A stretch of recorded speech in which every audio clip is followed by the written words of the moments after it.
All right. Hello again, and welcome to another Down Fracture podcast, a podcast for talking jaws. Per usual, Dr. Michael Wasson here with Dr. Sam Bobek. Sam, how was your weekend, man? It's good. We didn't really have too much. We kind of have a quiet weekend before a couple busier weekends, so it was nice. What about you? Yeah, I was down in Texas with some friends from dental school. We kind of do an annual guys trip down there. Oh, that's cool. What are you guys doing?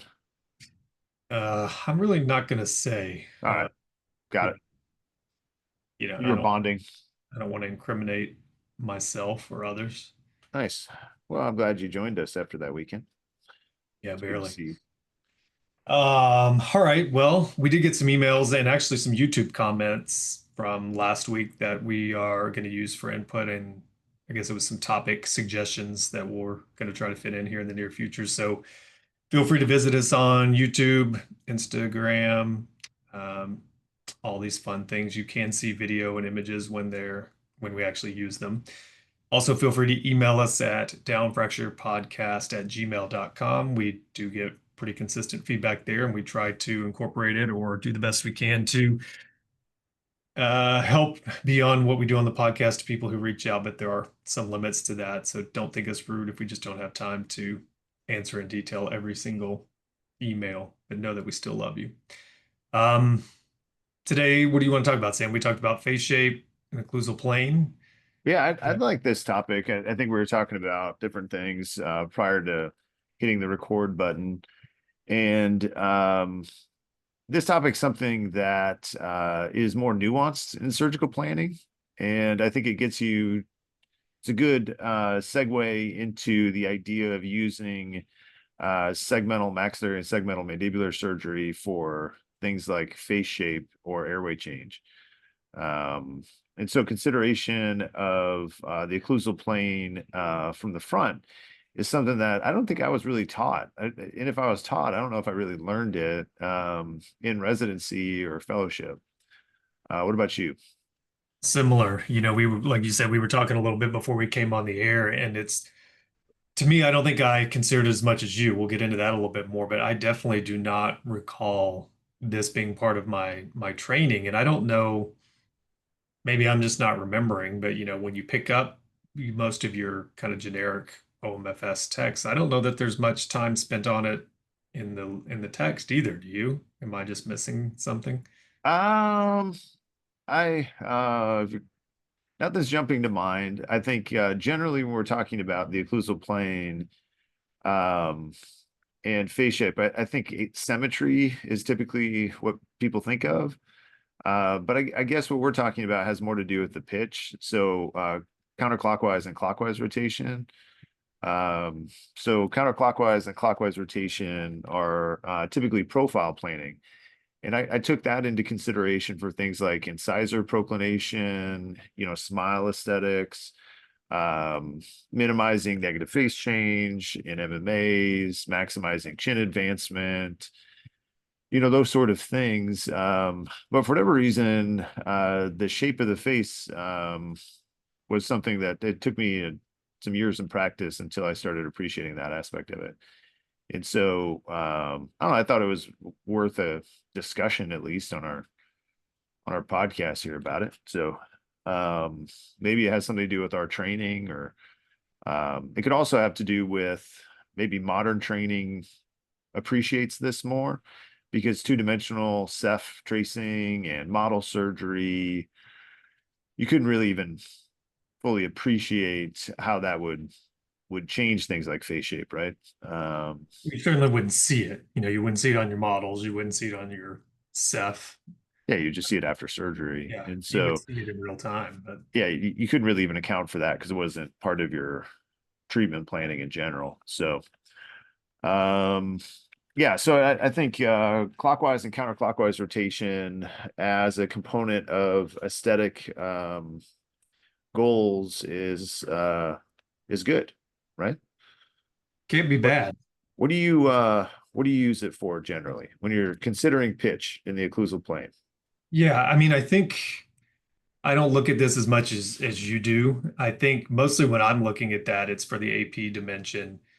I bring it into consideration for the width as knowing that it will impact the face width, but I don't know that I necessarily utilize it as a tool to compensate for width, if that makes sense. So, like if I know someone has a wide face and my movement is going to make their face wider, or vice versa, or some variation of that, I don't know that I always consider that when I'm planning my movements, although I'm aware of it. And I think at its most basic level, as you were saying, again, before we came on, is usually counterclockwise rotation is going to lead to a width change in the positive of the face, and counterclockwise, the opposite, narrowing of the face.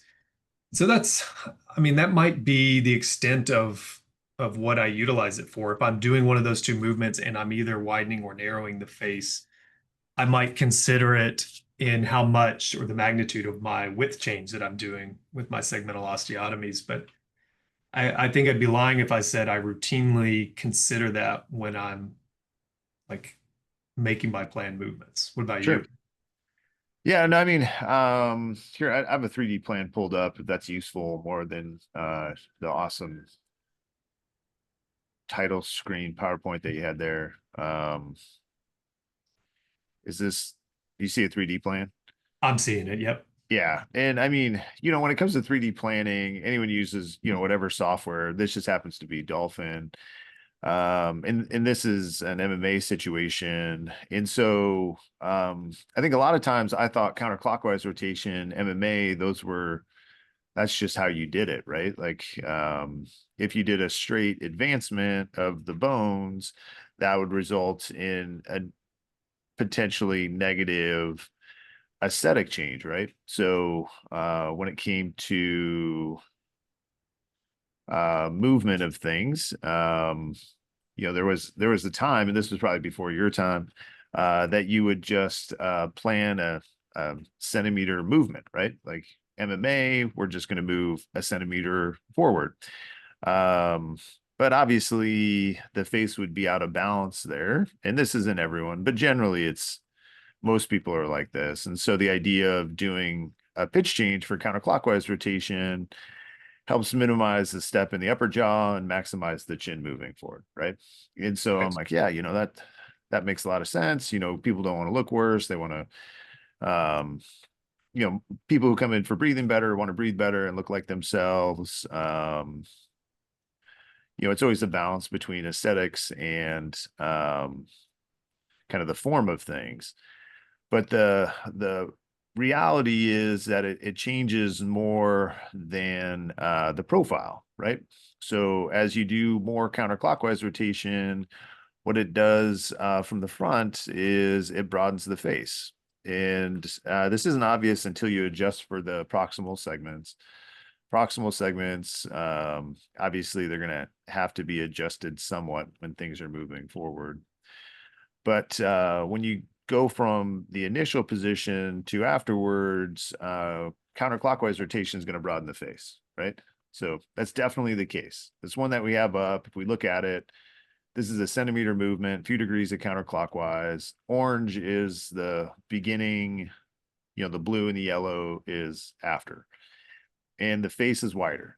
And in your typical MMA person, that's fine, right? I mean, that's not necessarily a negative aesthetic change. It's just that our practices are diverse and there's different people than a 50-year-old Caucasian guy. There's different situations that you're doing surgery than sleep apnea, right? So from those standpoint, from those aspects are kind of when you have to consider the overall face shape. Because in there's a group of people that favor a tapered face shape, like more feminine face shape. Certainly, like Korean, Asian kind of aesthetic preferences, not generically, but not specifically, but generically. More feminine shape has more of a taper to the face. And as we do more counterclockwise rotation for things like airway, it can broaden the face out, potentially in an aesthetic negative way. The same would be true in clockwise. So if you're doing a class 3 situation and we are performing clockwise rotation, obviously in this scenario, clockwise would be a bad treatment plan. but clockwise has the same effect on face shape, but opposite, right? So this isn't a few degrees. This is in general. If we're um, changing the pitch for counterclockwise, it's going to broaden the face out, and clockwise, it's going to narrow it. You on board with any of that? Wait, Yeah, I that's mean, to me, it crazy. makes complete sense. But I guess the logical question would be practically, how are you incorporating that when when you're considering it? Is it just as simple as, oh, I'm moving them forward and I'm doing counterclockwise, so maybe I'm going to do more or less of one or the other to keep the aesthetics into mind, or what's running through your mind when you're planning things and keeping those things in your perspective? Well, I guess I brought this up at one of these before, but in terms of face shape, people are interested in that. And so in terms of what we're carrying out, the end result on facial aesthetics, and again, this might be my training, but we were focused a lot on profile. Were you focused a lot on profile? Yeah, of course. If- I think that's pretty routine to be, do you think? I know, but isn't that strange? Yeah, because you don't look at people from the side. I don't see myself from the profile. I mean, I tell people there's a wedding picture of my wife and I on profile on our wedding man or not our fireplace mantle, and it's like the only time I see myself in profile. And so I've uh seen you in profile, and it's terrible, right? you're not missing a lot. Don't even tell me. Yeah, so I see seeing it from the front, I think is the more common way. And when people look in the mirror and they don't recognize themselves, it's probably because it changed too much dramatically, right? And I think face shape, the lower face shape changing is one of those things. And so keeping people to where they're advanced and their face shape's about the same is kind of a nice little trick. And I think when you start thinking about face shape, people who want to maintain their face shape or people who want to, have a fair narrowing, even though everything's coming forward, is definitely true about these plans. There's obviously this shows inverted L's and stuff, but some people really want really broad lower faces, and other people want to maintain taper. And the shape of the lower part of the face is what I'm getting at, because when it comes to treatment planning people, leaving them with a higher occlusal plane or a lower occlusal plane will absolutely, um, if everything else is equal, widen or make the face more narrow. And when it comes to practice, um, there's some things with 3D planning to pick up, and I think face shape from the front's an important thing. So, I mean, So what is your discussion with your patients like in that regard? I mean, is that something you're specific? I mean, I would imagine you would have to have a very specific conversation, or they would have to bring it up, as part of your initial interview and when you're trying to figure out motivation for why are you having jaw surgery, or do you have that as part of your exam and discussion, or do you just, yeah, it's one of the reasons why I don't think there's a singular plan for everyone. I don't think there's a right answer that's out there. I think it's important to talk it over with patients, and you can't really figure it out on one conversation. Like the initial conversation that I have with people is largely, does it make sense for you to even go down this pathway? What are the big risks? Um, what's it like? Maybe how much does it cost? Stuff like that. But like you need 7 millimeters forward and 5 degrees counterclockwise. I don't know if you need that. What's your motivation for doing this, right? Like, I mean, people do this for different reasons. There's people that go through jaw surgery for face change, other people that go through it to breathe better. A lot of people just go through to get their teeth to fit. If we treatment plan the same for all those people, I think you're going to run into trouble. Because, if you just want your teeth to fit and then you end up looking like a different person, it's like, hey, what's going on here? Like, why did we change so much? Um, and so kind of matching the plan to the individual, I think, is important. And so when it comes to pitch, I mean, there's some people. I mean, I mentioned one was generally more feminine face. I want to minimize the counterclockwise. There's some subgroups of people I'm on the lookout for that. And then there's other groups that are fine. Like I would be fine with counterclockwise for days, right? Like the MMA, traditional MMA person, like if you or I had jaw surgery for airway, we would both likely be fine with counterclockwise, right? Like broadening out the face would be fine. Um, so I think that consideration is more like a preoperative consideration. Because I mean, honestly, if you get into those kind of weeds at the beginning, it's too nuanced, right? Well, that's kind of what I was getting at is like how much of that discussion or how much of the consideration are you kind of doing on your own when you're planning, and how much of it is, hey, at the actual preoperative visit or the planning visit or in that discussion, you're specifically discussing it with the patient or even showing them images. And are you having that conversation with all these people, or some of it are you just doing it on your own based off of what you think they want? These days, I have conversations with everybody about this. Yeah, and I get them involved in it in terms of you can kind of feel people out if they're there for just getting their teeth to match or if they're doing it for breathing or face change or whatever. But the influence of pitch, I mean, I think that's an interesting one with orthodontists, right? I mean, commonly when you're planning and talking jaw surgery with orthodontists, obviously they want the occlusion to be correct, but also incisor proclination, smile aesthetics, and facial aesthetics, right? And there's competing interests in those things frequently. Like if you want to do Right. counterclockwise for airway, that'll leave your incisors too proclined, or clockwise for face change will give you too much fullness in the mid face, right? And so it's just a factor in the overall plan. I don't think you, as the number one factor, change pitch for face change. It just has to do with the overall game plan. Because I do think it's a sneaky avenue of dissatisfaction that you're changing the pitch for the profile or for incisor angulation, and the face shape ends up a bit different than what was expected. Do you find that patients, do you feel like that's a difficult thing for them to grasp, or do you think or do they generally pick up on it pretty I quick? mean, I'll be honest, it's a bit difficult for providers. You know what I mean? I Yeah. feel like, honestly, my opinion on this has evolved over the years largely from doing 3D planning. Um, and just getting people through the surgeries. And so, want people to be better off on the other side of things. And counterclockwise rotation is great, right? Like counterclockwise rotation for airway is great. For face change with MMAs, it's a very helpful thing. But leaving the occlusal plane too flat or widening the face too much, you will meet people that'll find that to be aesthetically negative.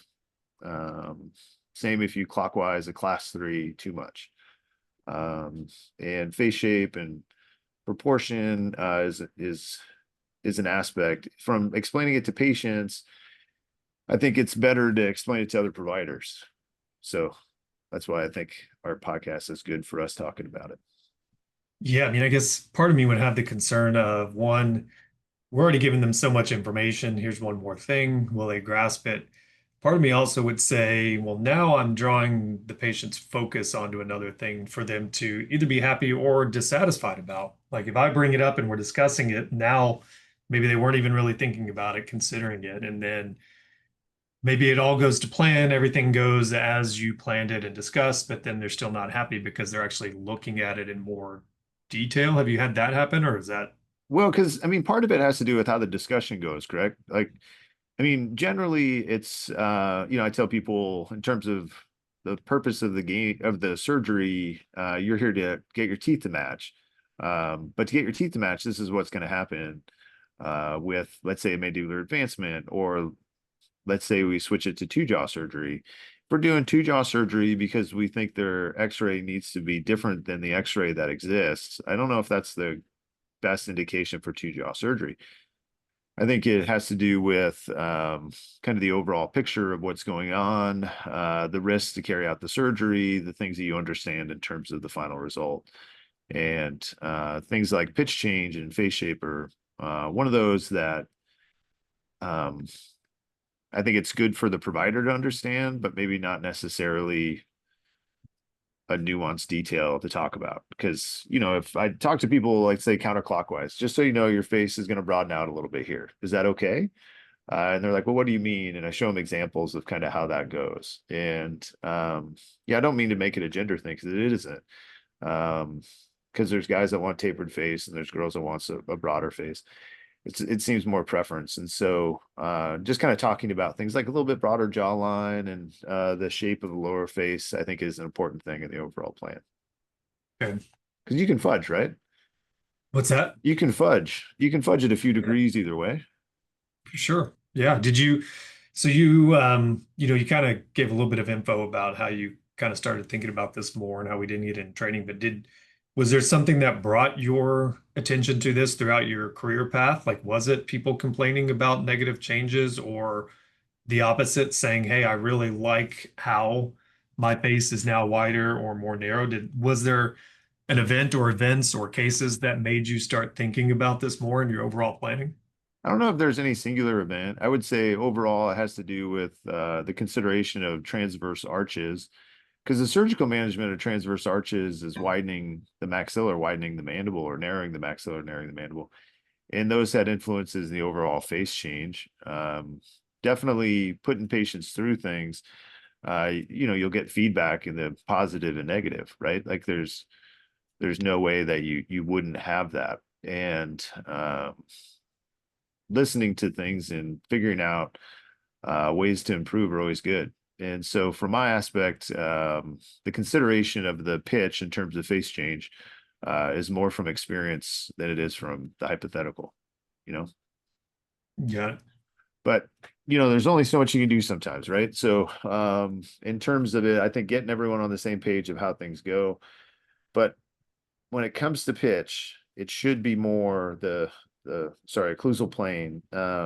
It should be more than just MMA counterclockwise, class three clockwise. I think considering the person in front of you and considering how that influences their shape is useful. I mean, if people aren't really using that currently, just take a look at people as you plan them, right? Like just look at the surgical plans and be like, hey, I have a 15-degree counterclockwise rotation here.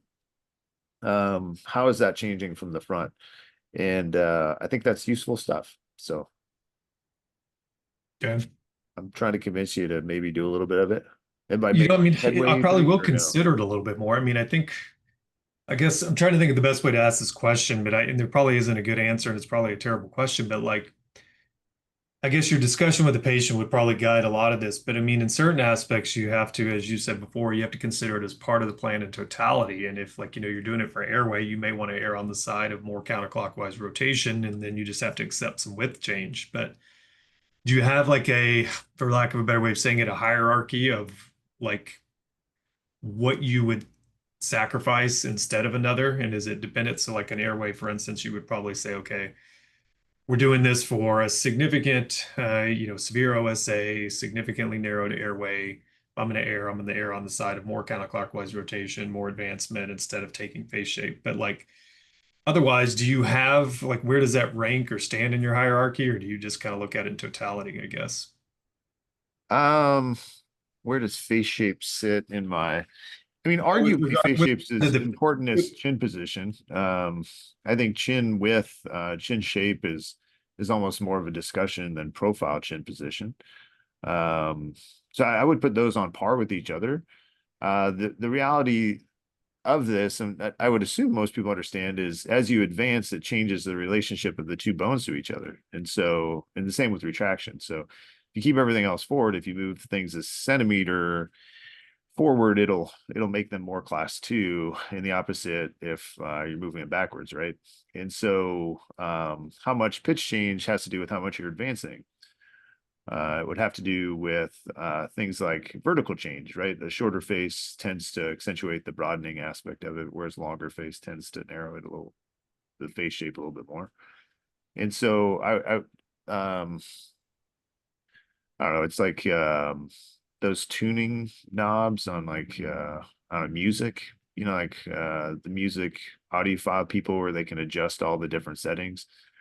I would say this is more of a nuanced setting in terms of the face shape.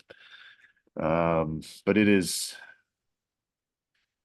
I would have liked this advice early in training. And so if people have gotten this, sorry to be redundant, but I think if it's new, just noodle it a bit and see how it is on different people. So Yeah, I mean, I'd be surprised if there's a lot of people out there who got this as part of their training. I mean, Because I would put the next step to be start messing with the transverse for face. In terms of the balance of the face and the airway, that's where things like segmental mandibular and segmental maxillary surgery come up. And I think a lot of times the discussion on all that is very dental based. It's very like there's a transverse arch discrepancy. How are we going to fix it?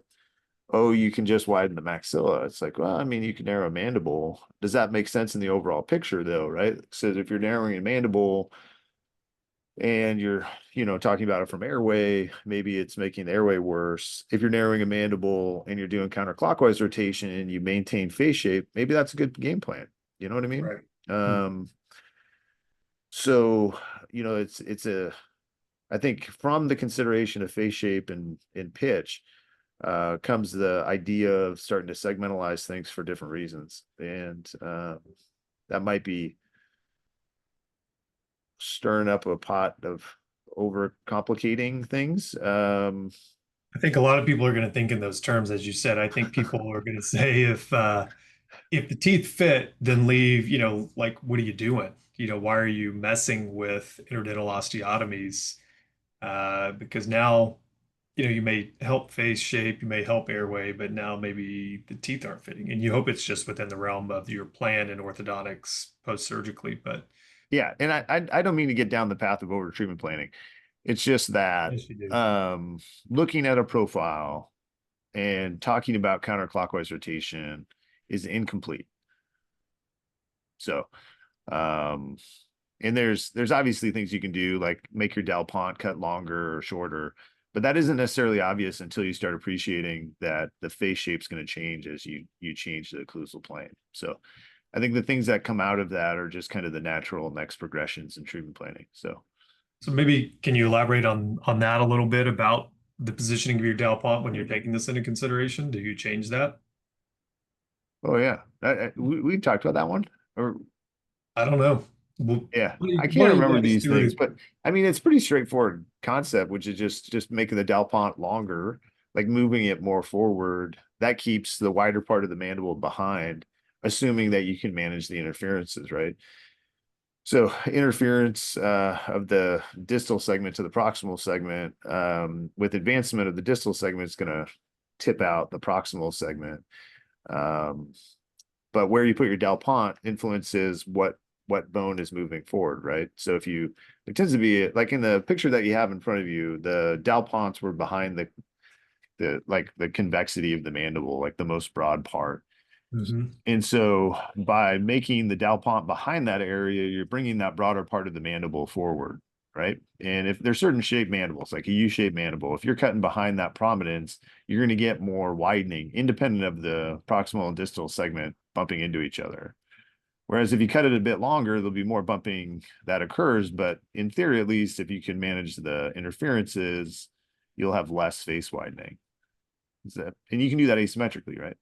Right. Um, and so I don't know. I think the image that's up is a pretty good example of, let's say, an advancement where if you design those Delponts more forward, maybe the overall shape is of at least the jawline would be different. And you can always, if you treatment plan, with your engineer, have them design a couple different Delponts and see if you can convince yourself if that's true. And again, that's not going to make or break the case. And the overall picture should be considered in terms of fixation and bone stability and bone healing and also ease of surgery.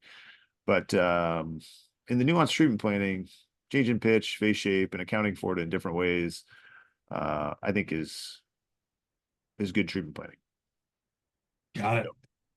Anything else you throw in there? I don't know. I think that's really it. I was thinking we just talk a little shorter topic today. Yeah. Be interested to hear what other people think of it, but um, you know, um, I did fellowship in Charlotte, and I see people who go to, let's say, South Korea. The movements in those two worlds are way different. South Korea, it's clockwise, it's retraction, it's to make faces as narrow and as retruded as possible. which obviously has a negative effect on the airway. And honestly, in Charlotte, it was the opposite. It was counterclockwise rotation and advancement, full broad faces. And it's not like those two parts of the world are like either part knows the right answer. I just think in all of our practices, we see some people who are thinking about jaw surgery like it is in South Korea, and other people who are thinking about it like in Charlotte. Um, and understanding there's two different philosophies, and neither of them are wrong. It's just kind of considering it. So Got it. No, that makes perfect sense. And I mean, that was a fairly short episode from point A to point B as the crow flies. Is that, oh, there we go. There's our old man saying there. that was a Uh, good one. well, I think it was useful. I think it's helpful. I think it's something I could probably do a better job of incorporating it into my practice. I mean, it definitely is on my radar, but I think there's some more nuance I could bring into it. Yeah, just play with it a little bit on plans. And I mean, ultimately it's like just fudging things in different ways. But when people come in for, let's say, revision, or for um yeah, actually, just let's say revision. One of the reasons people come in is because of a face change that they weren't expecting, and undoing that and kind of figuring out that you're talking about the same thing that they're seeing Right. is important. So I would say um, this is useful in that subset. It's also useful in just like the primary to keep people out of any future surgery. So Right. anyway, just think about the front when you're changing the occlusal plane. So Makes sense. Well, thanks for joining me. I'm glad we could pull you away from your Pog collection and you could talk about some Jaws instead of just your Pogs and Slammers like you normally are talking about with me. Uh, hogs, the what? you don't remember Pogs? No, what are those? Oh my gosh, you got to look that up. Hogs? Yeah. You Is never that played? a game? Yeah. I mean, you're not that much older than me. I mean, just like 7 or 8 years. Hogs and Slammers. I don't think I ever played that. I'm looking, I see it. That's kind of like the battle disc thing. My kids played that. Um yeah, I guess it's 90s. That must have missed me. I was on the Oregon coast, but probably too too fancy or something like that. Maybe we played that. We played it with like sticks and fish. Um Potentially. I could see Uh that. yeah. All right. Pogs and Slammers. All right, I learned. Appreciate it. Would you play instead? Like when we were kids. Yeah. I I don't know, mean, I guess these elementary school. I was more like action figures. I feel like those little muscle men card, those little figurines, little muscle guys. Speaking of Like GI Joe, like those, He-Man. yeah, He-Man, like the Skeletor, they punch each other and their chest rotates, those sort of things. I was missing out in Pogs and Slammers, I guess. So It's not too late, man. I know. It's not too late. Pick Sweet. some up on your way home and play with your kids. Yeah, it looks like you can get them online for a reasonable amount. So cool. All right. Well, we're gonna have a different time next week, I think. We're both out of town, so look at us a different day than normal. Yeah. Probably not Monday next week, but maybe we can figure out a time. Sure. And I mean, again, people get what they get. Um, well, yeah, that was another Down Fracture podcast, a podcast for talking Jaws, Down Fracture podcast at gmail.com. And yeah, till next time, Sam. See you later. All right.